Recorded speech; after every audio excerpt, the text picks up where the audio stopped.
Welcome to this explainer. Okay, if you're gearing up for the FE exam, you already know the safety section can be an absolute beast. It's so easy to just get completely bogged down in endless regulatory text, right?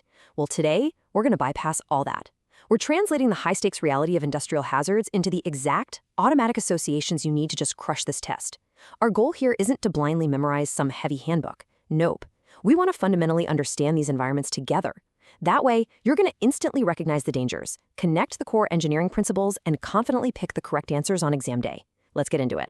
So here's our survival guide syllabus to help us mentally categorize these dangers. We're looking at 4 things. First, the hidden traps of granular storage. Second, the box, meaning confined spaces. Third, the invisible threats, our gases. And fourth, the automatic brain, which is a rapid-fire memory drill. All right, kicking things off with Section 1, the hidden traps found in granular storage.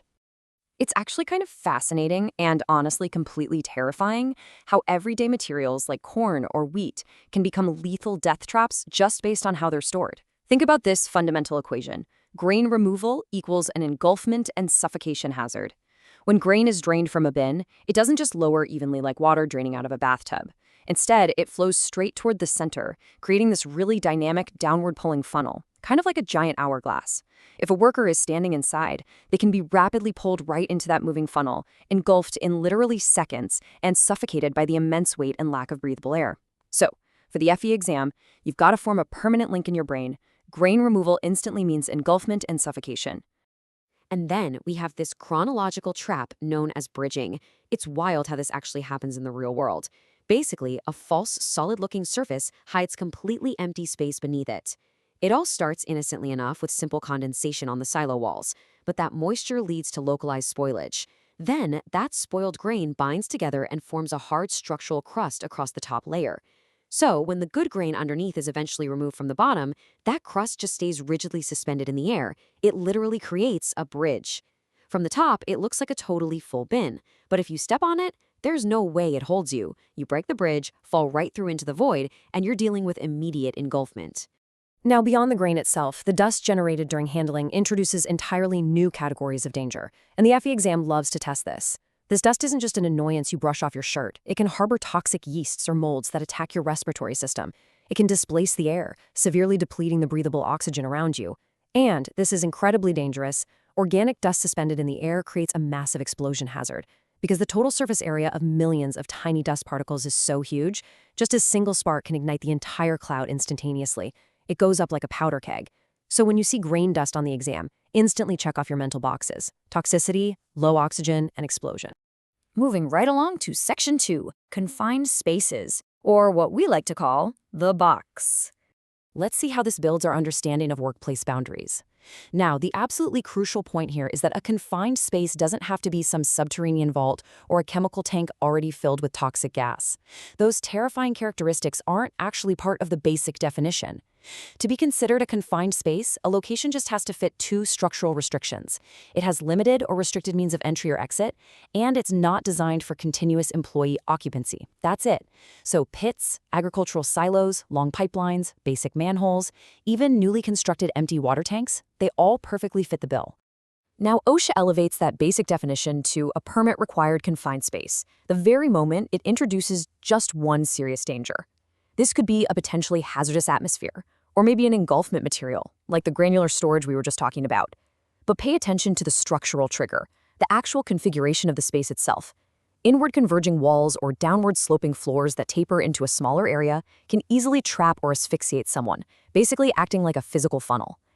Add in unguarded machinery, extreme ambient heat, or live electrical wires, and boom, the space immediately demands a rigorous permit process before anybody can even think about entering.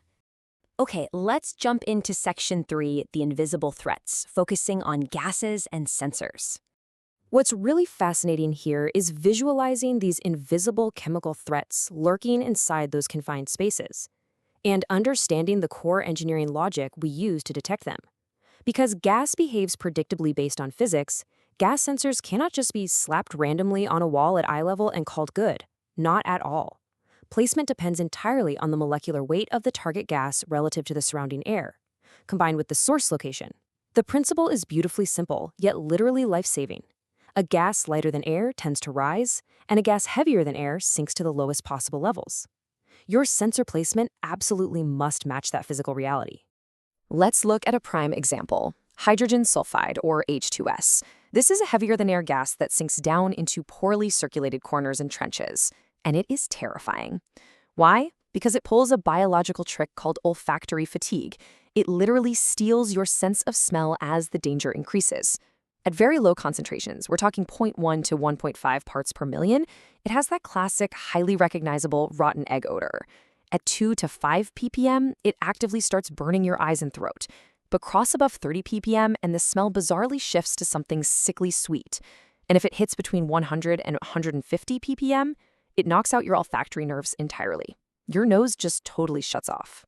And this brings us to a massively crucial safety lesson and a high-yield exam fact. Never, ever assume a lack of odor means you're safe, because at exactly 100 parts per million, the handbook explicitly identifies hydrogen sulfide as a deadly concentration. If you've been smelling rotten eggs and suddenly that smell goes away while you're still down in the confined space, you aren't safe. You are in imminent mortal danger. At these dangerous levels, your own senses will absolutely lie to you. Now, compare that deceptive behavior to these two fundamental opposites, methane and carbon dioxide. Methane is a completely odorless gas that's lighter than air. That means it quickly floats up to the ceiling or the very top of a space. Its primary threat isn't poisoning you, it's creating a catastrophic explosion the second it hits an ignition source. Carbon dioxide, on the flip side, is heavier than air. It sinks straight down into trenches, pits, and low areas where it silently and completely displaces the breathable oxygen. It creates a severe asphyxiation hazard without giving you any warning signs at all. For methane, it triggers its highly explosive hazard at a massive threshold of 50,000 parts per million. I actually love this conversion because it makes perfect sense when you just do the math as an engineer. 10,000 parts per million equals exactly 1%, right? That means 50,000 parts per million is simply a 5% volumetric concentration in the air. That 5%, or 50K ppm threshold, is the exact number you need to confidently lock in your brain for the FE exam. Finally, rounding out our high-yield gas profile is ammonia. Now, unlike these silent or deceptive gases we just covered, ammonia is completely unapologetic. It is defined by an aggressively sharp, cutting odor that you simply cannot ignore. The engineering handbook specifies it as highly irritating at 50 parts per million, and it becomes rapidly deadly when concentrations rise above 1,000 parts per million. All right, home stretch. Section 4, the automatic brain, our FE final drill. To make sure you aren't second-guessing yourself or wasting precious time flipping through reference materials on exam day, let's run a rapid-fire mental conditioning drill. Please don't try to memorize a textbook paragraph. We want to build automatic, unbreakable associations here. Mentally repeat these physical traps with me right now. Ready? Grain removal. Instantly think engulfment and suffocation. A crust on stored grain? That's a bridging hazard. A confined space? Restricted entry or exit, not meant for continuous occupancy. Permit required space? A serious hazard is absolutely present. Lock those in. Okay, now let's lock in the chemical traps to finish this out. Gas sensor placement? You're thinking molecular weight and source location. Ammonia? 50 is irritating, 1,000 is deadly. Hydrogen sulfide, or H2S, sinks to low areas, goes from rotten eggs to zero smell at all, and is deadly at 100 parts per million. Methane, lighter than air, completely odorless, and explosive at 50,000 ppm. And finally, carbon dioxide, that's a heavier gas, causes silent oxygen displacement, and leads to total asphyxiation. So, now that you've mastered these testable safety hazards and built those automatic associations for the FE exam, ask yourself something.